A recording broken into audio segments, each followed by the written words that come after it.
중국이 반등하는 속도가 빠르지는 않을 것 같다. 돈을 쏟아부어도 사람들이 돈을 안 쓰잖아요 지금.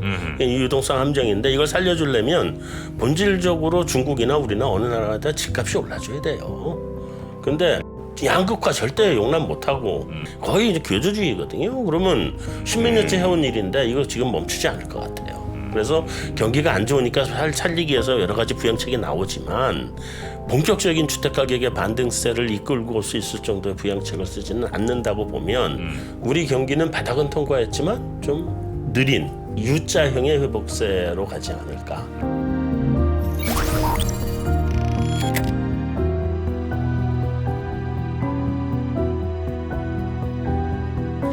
네, 오늘은 저희가 아침 시간에 이분을 또 모시게 됐습니다.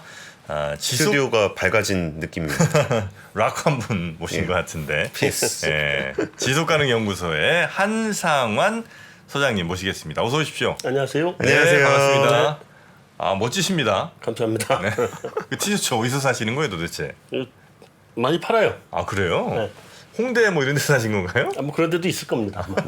네, 거의 뭐 락커 같은 느낌의 예. 우리 한상원 소장님. 근데 이제 이분이 이력이 굉장히 화려한 분 아니겠습니까? 예, 예. 네, 그래서 오늘은 저희와 함께 지금 시장의 분위기도 좀 짚어주시고 예. 여러분 지금 약간 신뢰가 좀 혹시 떨어진 거 아닌가 이런 생각이 좀 들긴 하는데 지금 의상 때문에 절대 그렇게 볼 뿐이 아닙니다. 네, 전 현대경제연구원 여기서도 이제 아마 원장님을 하셨던가요? 대표를 하셨었죠. 네. 네. 그리고 지금 이제 2.1 지속가능연구소 그 뉴욕 시립대에서 박사학위도 받으시고요. 대단한 분입니다.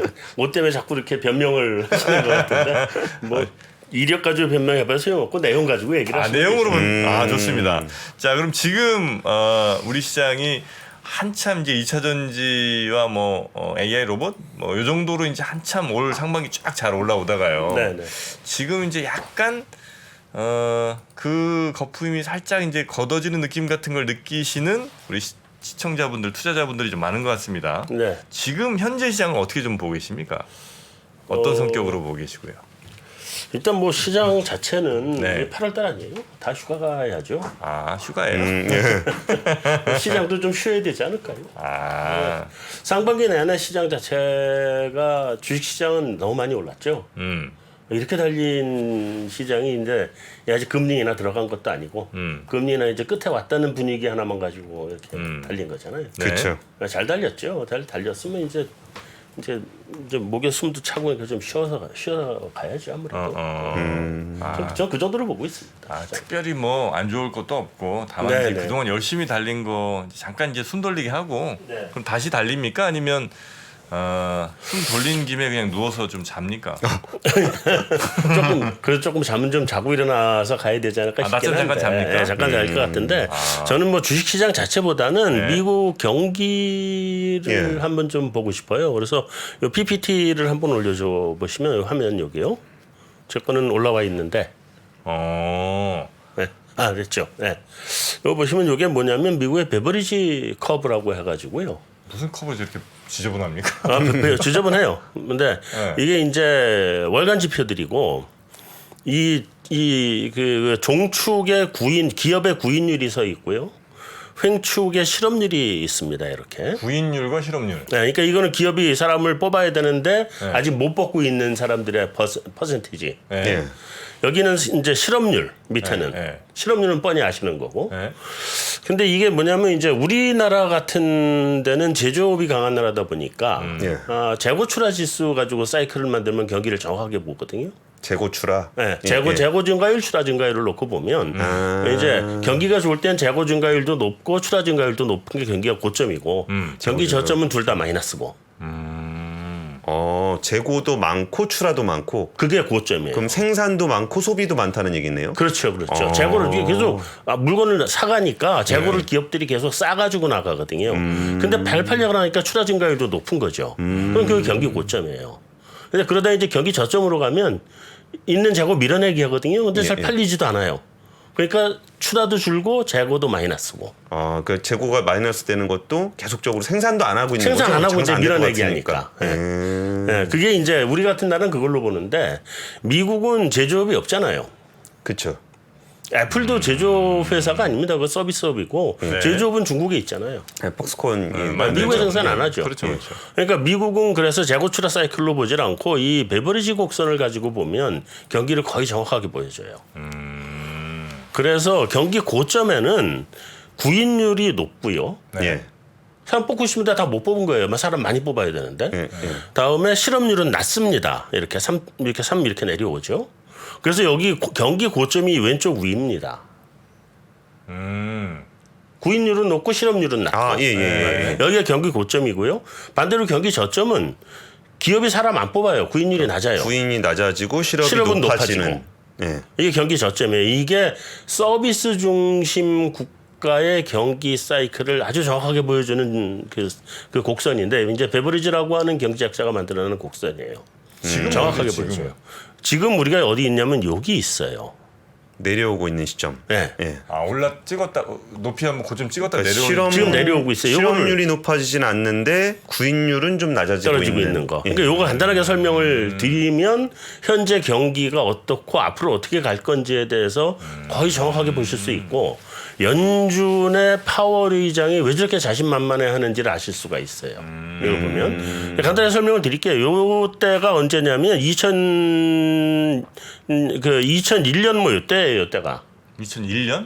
IT 버블 때인가요? IT 버블 직후. 네. 아, 직후. 네, 직후에 이제 경기가 쭉 안 좋아져서 어떻게 되냐면 서브프라임 사태 때 보시면 박살나죠 여기.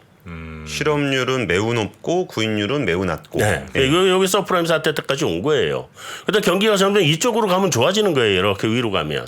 네. 그래서 요때가 2020년 코로나 바로 직전 경기 상황이에요. 이게 월별로 찍어 나서 굉장히 지저분해 보이지만 네네. 이렇게 역시계 방향으로 이렇게 길게 이렇게 타원형으로 돌아요. 네네. 자 여기서 이제 밑에 동그라미가 그 동안에 한번 사이클이 있었고 한 바퀴 도는 거예요. 굉장히 긴 코로나 사이클로 때 나오죠. 굉장히 이상한 줄로 쭉 쭉 갔다가 옆으로 그냥 와버리죠. 코로나 때. 네, 코로나 이후 사이클이 위에 웃기는 사이클이에요. 조금은 이거 이제 이해를 잘 하셔야 돼요. 왜냐하면 이 코로나 사이클이 실업률은 높은데 구인율이 여전히 높아요. 이게 말이 안 되잖아요. 그쵸. 여기 점찍힌데. 실업률도 높은데 구인율도 높다. 네, 왜 그러냐면 코로나가 다 니들 집에 가서 놀아. 그러니까 실업률은 엄청 높아졌어요. 좀 집에 노니까. 근데 이 사람들한테 나라에서 보조금을 계속 줘가지고 먹고 살게 해줘. 그러니까 기업은 호황이야. 사람을 일자리가 계속 필요해. 뽑아야 돼. 예. 그러네. 근데 사람들이 일은 잘 안 해. 일은 못하죠. 아예 너 집에 있으라 그랬으니까. 락다운 시켜버렸으니까. 그래서 요때의 베버리지 커브가 굉장히 이상한 베버리지 커브가 나옵니다. 실업률, 그러니까 구인율이 떨어지지 않고 실업률만 올라가는 경기 침체였었어요. 아 근데 그때 이후에도 정상 곡선과는 굉장히 먼 네, 이후에 올라오신 게 곳으로 여기 가네요. 혹이 생겼죠. 큰 혹인데 이 부분에 대해서 우리가 아직 설명을 지금 제대로 못하고 있어요. 나중에 시간이 지나야 설명이 나올 거예요. 왜 이렇게 구인율이 높으냐? 그렇죠. 이거 설명이 잘 안 돼요. 그 이제 나중에 이제 설명을 할게요. 여러 가지 이유들이 있긴 한데 아직 네. 설명을 잘 못하고 있고요. 근데 어쨌든 간에 지금 이제 금리를 계속 때려 올리기 시작했잖아요. 근데 높은 구인율이 여전히 일자리가 많은 거예요, 이게. 그러니까 구인율은 떨어지지만 실업률이 안 올라가는 거예요. 누군지 바꿔내면 언제든지 일자리를 찾는 거예요. 그렇죠.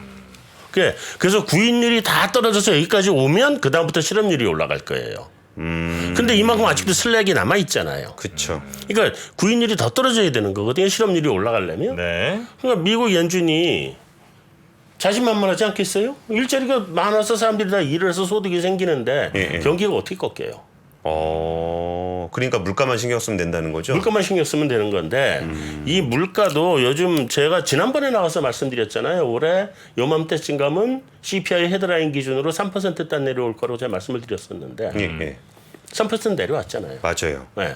근데 제가 그때도 말씀드린 게 근원은 내려가는 속도가 더딜 거라고 말씀을 드렸거든요. 예. 근원은 내려가는 속도가 더디잖아요. 근데 지금 헤드라인은 떨어졌고 근원이 이제 천천히 빠져나가는 과정에. 시기거든요. 네. 시간이 오래 걸려요. 근원 빠져나가는 건. 근데 그게 빠져나가면 지금 물가 내려가는 걸로는 3% 내려왔으니까 바닥으로 왔다고 보거든요. 그때 제가 말씀드린 게 2%단의 물가를 보면 경제 위기다. 정상적인 경제면 3%단 내려갈 겁니다. 그렇게 말씀을 드렸거든요. 네. 지금 2%단 내려가면은 경제 위기가 온 거예요.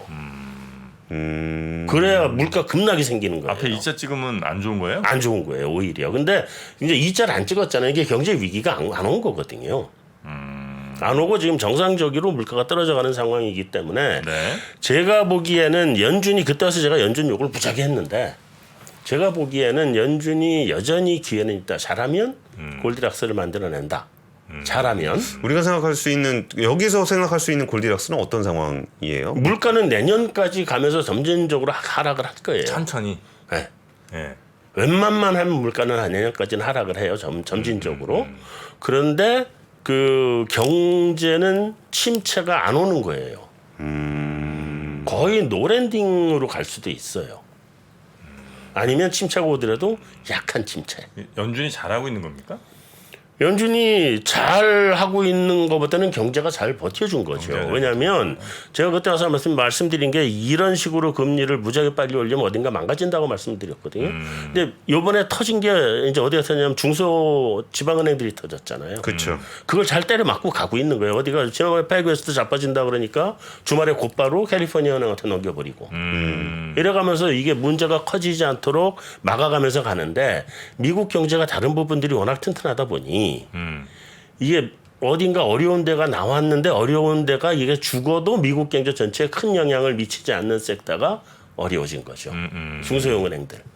중소형 정기적으로 거기는 망하거든요. 그쵸. 이런 거는. 그래서 그런 면에서 놓고 보면 미국 경제가 워낙 튼튼하다는 게 이유가 있어서 그래서 연준이 저렇게 자신 있게 금리 인상을 해서 올 수 있었던 거고 저는 아직 한 번쯤은 더 남았을 것 같아요. 인상이 네. 왜냐하면 지금 이제 금리 인상 더 없을 거다 이런 얘기들 하잖아요. 네. 근데 지금 곡물가 유가가 너무 오르고 있어요. 그렇다는 얘기는 맞아요. 네. 3%에서 물가가 더 밑으로 내려가질 않고 여기서 2%도 단으로 가는데 굉장히 시간이 오래 걸릴 수 있다. 어쩌면 다음 달이나 그 다음 달 물가는 다시 3%에서 조금 위로 올라가는 헤드라인이 네. 올라가는 사태가 올 수도 있겠다. 그러면 이제 금리를 한 번 정도 더 올리거나 안 올리더라도 금리 인하까지 가기에는 시간이 굉장히 오래 걸릴 거다. 그렇게 보셔야 근데 거기서 뭐 이게 뭐 주요한 은행들까지는 아닌데 네. 어제 저녁에 무디스에서 지금 은행 신용 등급들 계속 낮추거나 아니면 전망을 바꾸거나 막 근데 꽤 많은 은행을 대상으로 하는 거 보면은 네. 이걸 단순히 그 은행 하나의 펀더멘탈한 이슈가 아니라 여러 은행이 좀 보편적으로 겪고 있는 문제라고 좀 해석을 할 수도 있을 것 같은데. 뱅킹 섹터 전체가 겪고 있는 문제죠. 예, 그럼 그러니까 이거는 어떻게 봐야 돼요? 이건 본질적으로 어떻게 보셔야 되냐면 이게 연준 때문에 은행들이 고통을 받는 건데 연준이 제로 금리를 한 데다가 돈을 또 왕창 퍼붓잖아요. 네. 그러니까 그 돈 시중에 풀린 돈이 여기로 와야 다시 은행에 예금으로 들어올 거 아니에요. 예. 근데 예금으로 들어온 돈 은행이 안 받을 수 없잖아요. 받아야 되잖아요. 법적으로 받게 돼 있는 거니까. 예금을 받아요. 근데 굴릴 데가 없어. 그러다 보니까 미국 국채 채권 국채 투자했다가 국채값 떨어지니까 저기 SB 뱅크 자빠질 때 그래서 자빠진 거잖아요. 그렇죠. 근데 지금 마찬가지로 이제 조그만 중소형 은행들의 제일 큰 문제는 상업용 부동산 투자가 많이 들어가 있거든요. 근데 상업용 부동산이 아시다시피 코로나 팬데믹 겪으면서 1층이 별 의미가 없어져 버렸잖아요. 다 배달 중심으로 돼버려가지고. 네네. 그러다 보니까 상업용 부동산들이 아파트로 개조하는 경우들이 굉장히 많아요 지금. 주거용으로 개조하는 경우가. 그럼에도 불구하고 그게 다 되는 게 아니거든요. 그래서 여기가 어려운데 저는 뱅킹 섹터 쪽이 좀 어려움이 있을 수 있어서 그쪽에 직접 주식을 가지고 계신 분들은 문제가 좀 있을 수는 있는데 그게 아니면 이게 그 미국 경제 전체에 타격을 줄 수 있는 이슈는 아니다. 지금 여기서 말씀해주신 얘기가 미국장은 어느 정도 좀 정리가 좀 되는 것 같아요. 네. 근데 뭔가 느낌이 우리나라랑 약간은 좀 느낌이 좀 달라요. 네. 그러니까 미국은 적당히 좀 경제가 굉장히 좋고 금리가 올라가 있는 상황에서 물가는 좀 내려오고 있는데 네. 그 연준이 목표로 하는 2%대까지 갈 거는 좀 시간이 좀 걸릴 거고 네. 그럼에도 불구하고 그렇게 경기가 침체로 가지 않는다면은 노랜딩 시나리오나 최소한 우리가 생각하는 침체까지 가지는 않을 수도 있다. 근데 우리나라는 사실 지금 미국보다 중국의 영향을 훨씬 많이 받고 있잖아요. 그렇죠, 그렇죠. 그러면은 오히려 미국이 잘 되든지 안 되든지 우리나라랑은 좀 관련이 좀 없을 수도 있겠다는 생각이 드는데 네. 그 우리나라 경기 진단은 어떻게 좀 보세요? KDI 뭐 하반기 좋을 거다 뭐 말은 많았는데 뭐 별로 이렇게 좋은 것 같지도 않고. 엊그제 KDI 조동철 원장하고 같이 토론회 했었는데 네. 얼마 전에 뭐 얘기를 하는데 KDI 비유가 굉장히 단단은 하더라고요. 그러니까 우리 경기 좋을 거라고. 근데 저도 그 점은 동의를 해요. 이제 이거를 어떻게 우리 경제 어떤 처방을 갖고 갈 거냐에 대해서는 좀 KDI 쪽하고 지금 의견이 완전히 엇갈리긴 하는데. 네. 근데 하여튼 경기 진단에 대해서는 우리 경제가 제가 보기에는 작년 말 올 초 정도를 기점으로 저점을 통과해서 가는 거 아니냐. 늦어졌어도 상반기엔 통과한 거 아니냐라고 좀 봐요. 경기 저점을? 네. 그래요? 네. 경기 저점이냐 고점이냐는 네. 한 몇 년 지나야 뒤에서 나중에 와서 찍어줘요. 그러니까 아무도 몰라요. 그건 그때 가봐야지 알아요. 아는데. 공식적으로 찍어줍니다. 그 네. 전기 저점 이때가 저점이었네요라고 이제 네, 통계청이 찍어주죠. 찍어줘요. 그런데 그거를 그때 가서 알아가지고는 뭐 알긴 지금 알아야지 주식 투자라든 말든 뭐 기업이 투자라든 말든 할 텐데 2년 뒤에 가서 찍어주는 건 소용 없잖아요. 네네. 그러니까 지금 알아야 되는데 저는 경기 저점은 작년 말에서 올 상반기까지 해서 통과를 했다라고 기본적으로 보고요. 수출 보면 제일 정확하지 않아요? 그렇지도 않나요? 내수도 있기 때문에 꼭 수출만 가지고 볼 수는 없고요. 네. 근데 우리 경기 저점은 이번에 반도체가 만들어냈고요. 그렇죠. 네. 그 다음에 중국이 만들어낸 측면이 있어요. 네. 근데 반도체는 우리 다 바닥 찍었다고 보는 거잖아요. 그러니까 저점에 대해서는 어느 정도 다들 동의를 할 것 같은데 네. 그 반등세가 네. 우리가 연초에 기대했던 거 그리고 KDI도 분명히 제가 보기엔 말을 바꾼 느낌이거든요.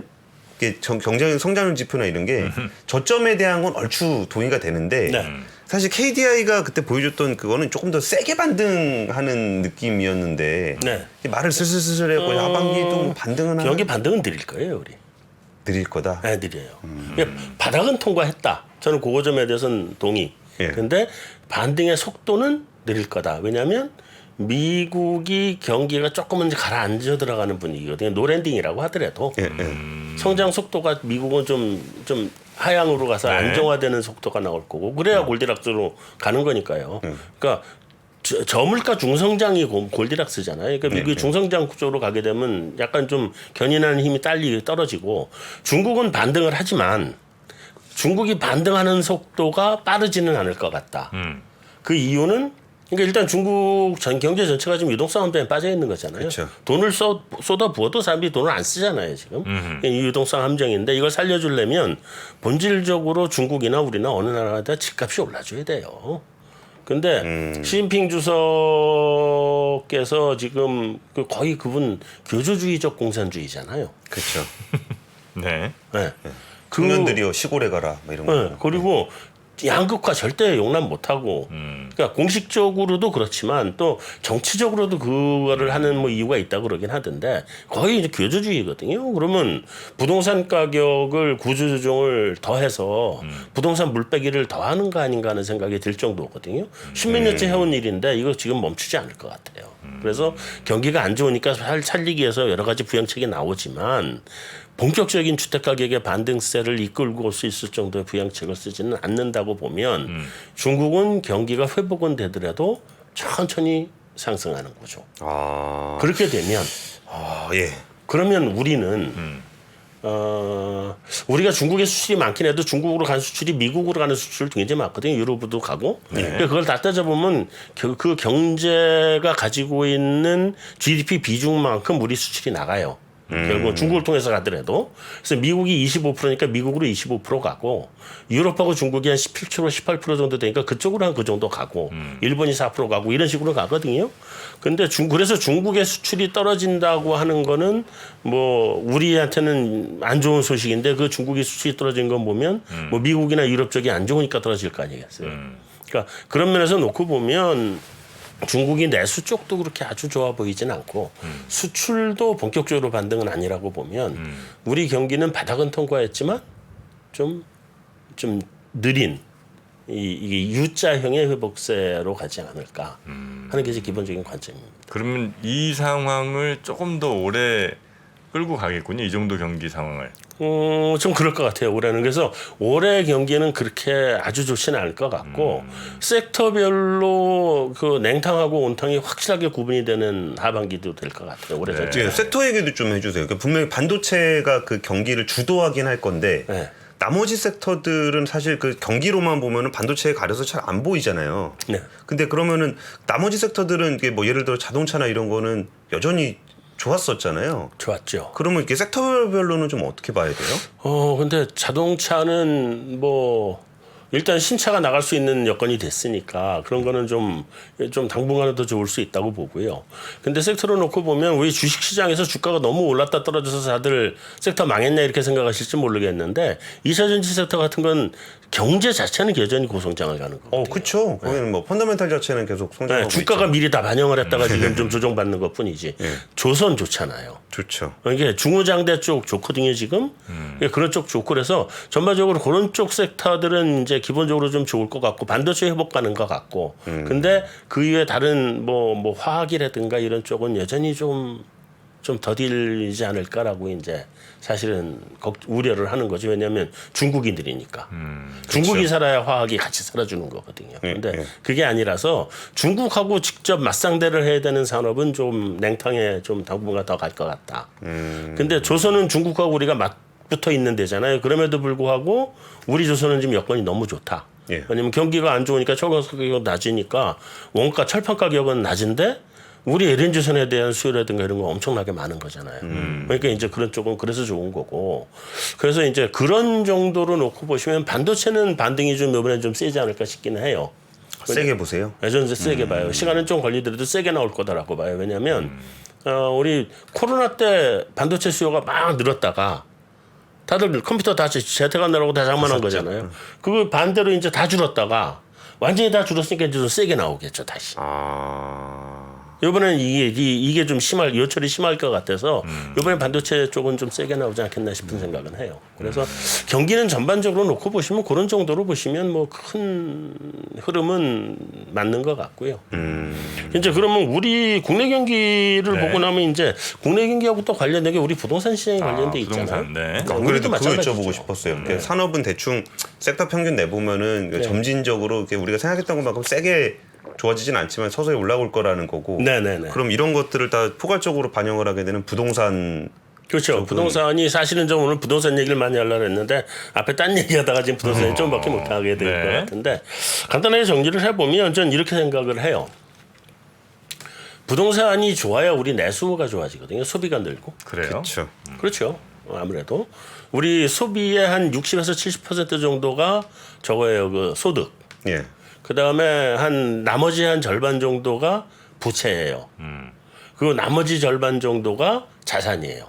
그 자산이 부동산이 우리가 대부분이고, 뭐 증신 좋으니까 여건은 좋고, 부동산 사라져야 되는데, 부동산은 결론적으로 말씀을 드리면 바닥은 통과했다.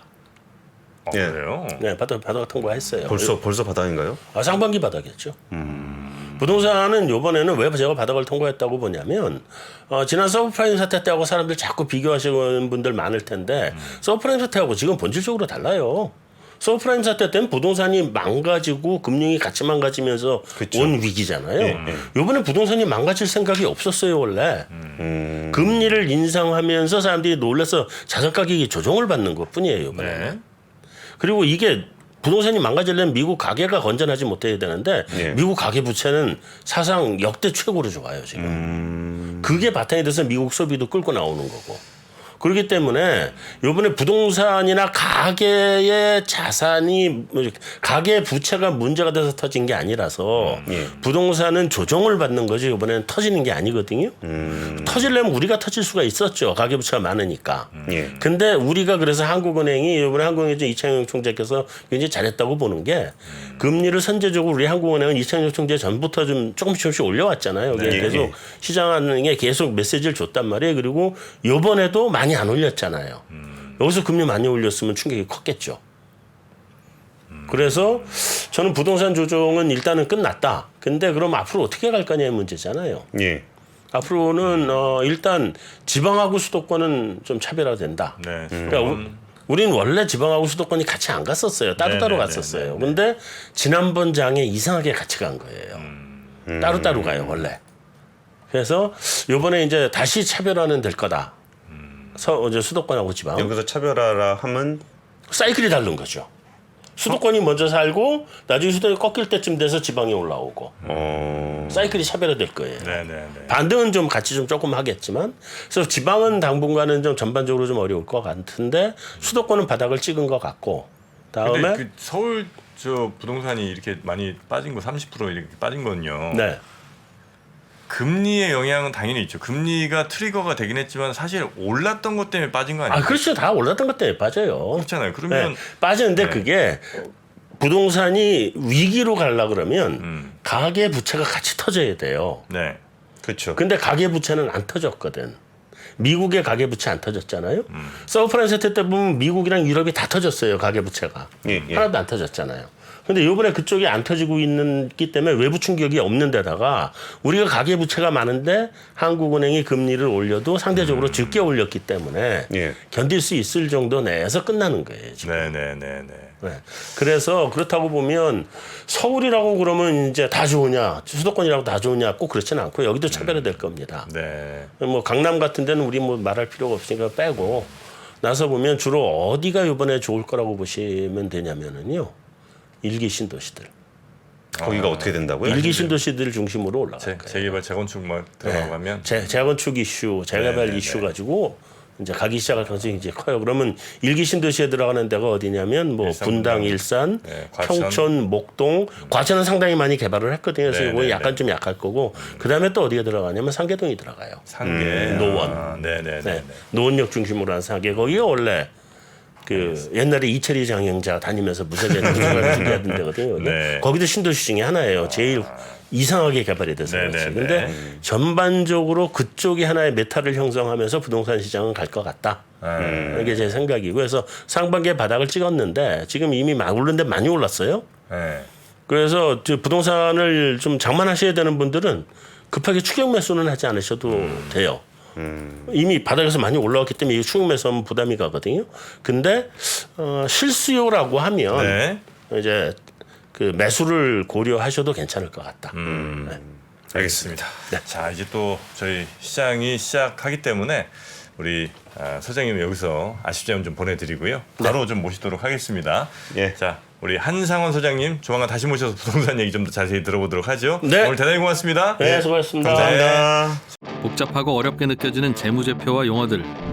친절한 투자 멘토 사경인 마스터가 매주 새로운 콘텐츠로 알기 쉽게 설명해드립니다. 재무제표 분석과 포트폴리오 구성, 뭐 양대 재무제표라고 그러면 대차대조표랑 손익계산서가 있거든요. 매수 매도 방법, 이때 사는 게 좋겠네. 이렇게 사면 좋겠다. 근데 이렇게 살려면 뭘 해야 되냐면요. 나머지 3분의 1은 놔둬봅니다. 어디까지 가는지. 실전 투자 팁까지 알려드립니다. 오직 3프로 멤버십에서만 만나실 수 있습니다.